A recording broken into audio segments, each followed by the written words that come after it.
Hey everyone. So today we're going to do something a little bit different.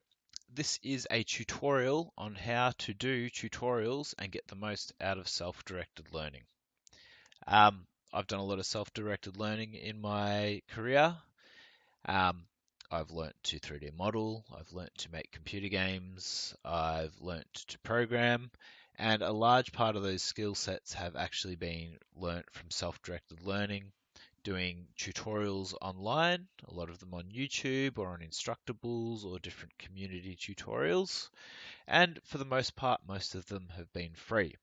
So I'm going to share with you a few tips and tricks that I've learnt throughout my experience that might help you along your own path of self-directed learning. Okay, this a document here which will kind of go through the points that we'll talk about today. And I've broken it down into some handy sections. So why do you want to learn? Finding and keeping your motivation. Okay, this is a hard one for some people because motivation is what's going to spur you on to, set aside X amount of hours a day to sit down and actually do something, to learn something, and to be able to keep that motivation up is a skill in and of itself. For me, it's being curious about the world. So, I like things like, say, like computer games. So I instantly think, gee, how are they made? How do I animate a character? How do I even make a 3D character in the first place?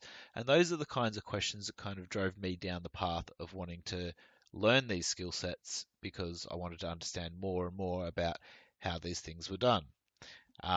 Similarly, once I got into computer games, after a while, I wanted to learn how to program because I wanted to know how we could add all these amazing behaviors and intelligence to these different creatures and create stories. So I learnt to program. Now, something that you'll find is that along your way, no skill and knowledge is worthless. Always trying something new is always worth doing. One, because practicing learning in general is good for you. Any learning is practicing learning. Um, I have learnt skills like animation, which I don't really use anymore, but they are things that I know something about. It makes me able to better work with people that are in those fields or understand what it is that they're talking about. So learning different things, even if you don't use them, is never worthless.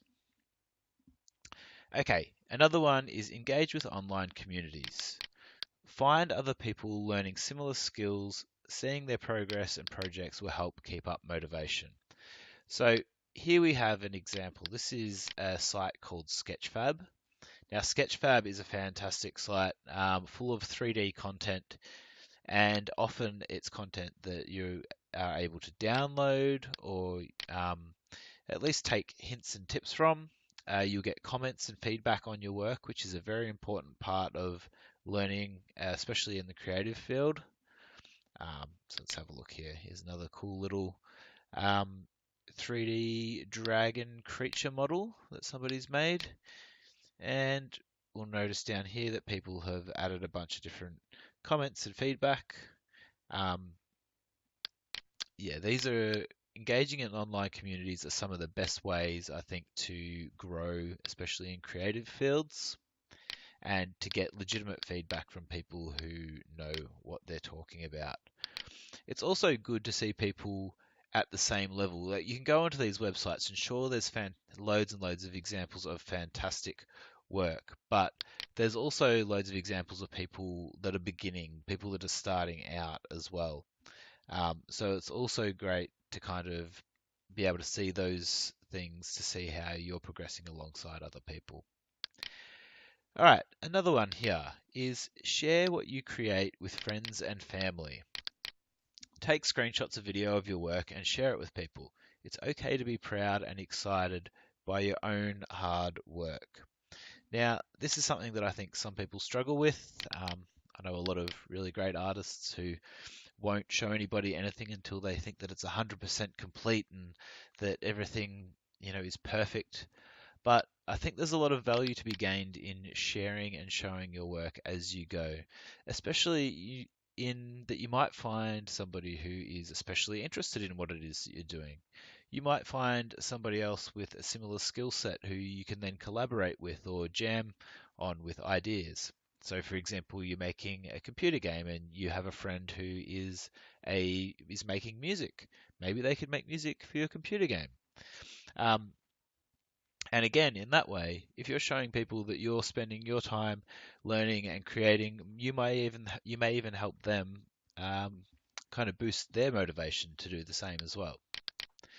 Now, feeling dumb is a part of learning. You will often come across things you don't understand, and that is why you are there to learn in the first place. Now, this is going to happen. There's going to be times where you will open a tutorial and it's too advanced for where you're at, and you might sit there and think, "Oh, there's so much for me to learn. There's so far to go." It's almost a little bit demotivating sometimes. It's fine to feel like that. You're going to feel like that. Those are the times where you just need to take a step back and go, okay, maybe I'm looking at an intermediate tutorial when I could be searching for, say, a beginner tutorial. Or maybe if I say I open up YouTube and I see a page full of code here and I'm like, oh, gee, how do I even code in the first place? I can just open up another YouTube tab and let's go learning to code in C Sharp. Okay, now here I've got a bunch of beginner and basics tutorials, and these are always a good spot to start. Now, one thing I haven't really mentioned yet is that pretty much most of the tutorials that you are going to want to do are often online for free.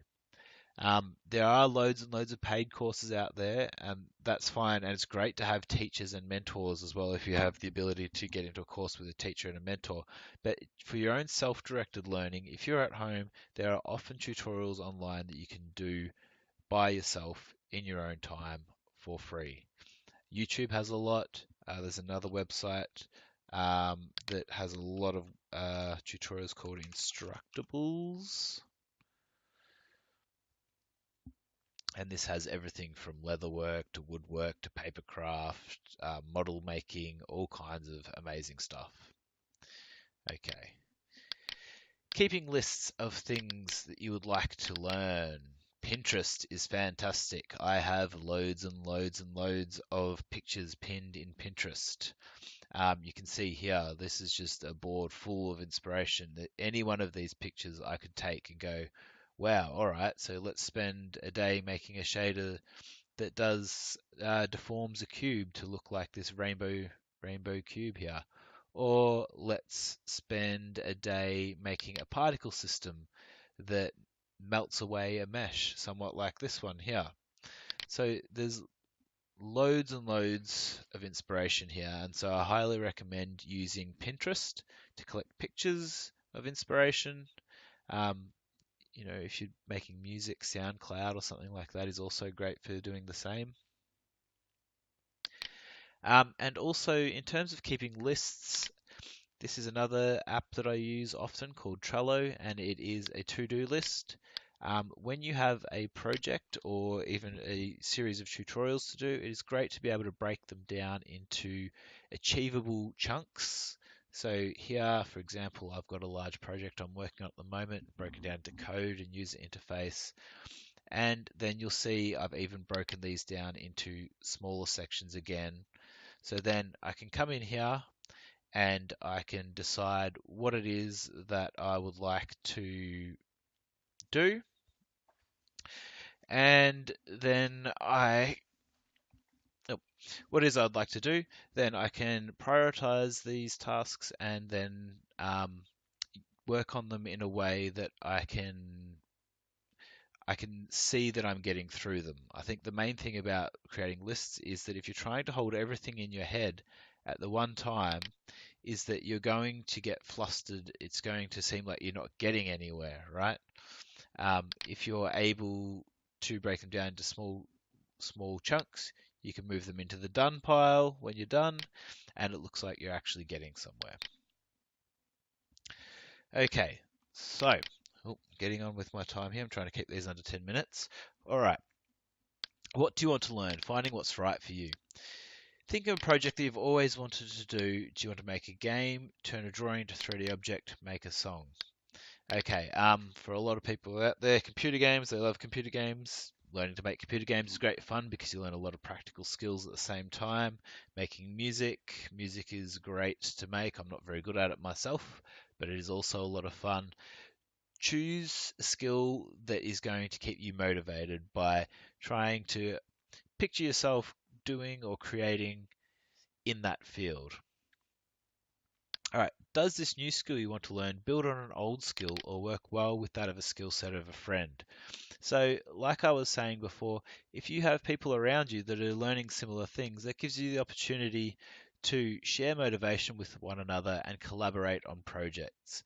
Um, having a friend or a family member who's learning a similar thing at the same time is great, a great way of learning because it also affords you the ability to um, have somebody as a sounding board and to relate what it is that you've learned. One of the best ways to reinforce learning is to be able to explain something that you've learned to somebody else.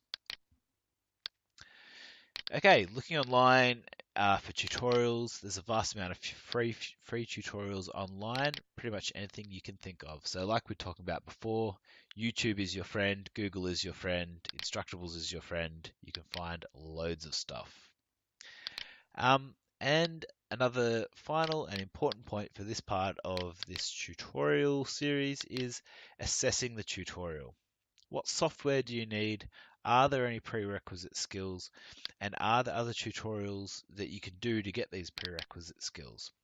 So, for example, before when we were looking at, say, let's go learn Unity 3D. Obviously, to learn Unity 3D, we're going to need to download the unity3d.com software. So we will need to download this. This is a software prerequisite. Prerequisite skills is that a lot of these tutorials are going to include a little bit of programming. So we may need a Learn Unity 3D beginner coding. And so we can get the basics for beginners Unity tutorial, and that will cover things like coding, navigation, building 3D worlds. So yeah, so it's easy to find. If you get to a tutorial, you open it up and it's too difficult, take that step back and look for something that builds into those skills and add it to your list. So then you can tick it off and then you know that when you're done with that, you can go back to the tutorial that you weren't able to do because you didn't have those prerequisite skills. Anyway, thanks everyone, and I'll be back with part 2, which will explain getting your space ready, using your computer effectively, and a few other little tips and tricks along the way. Thank you.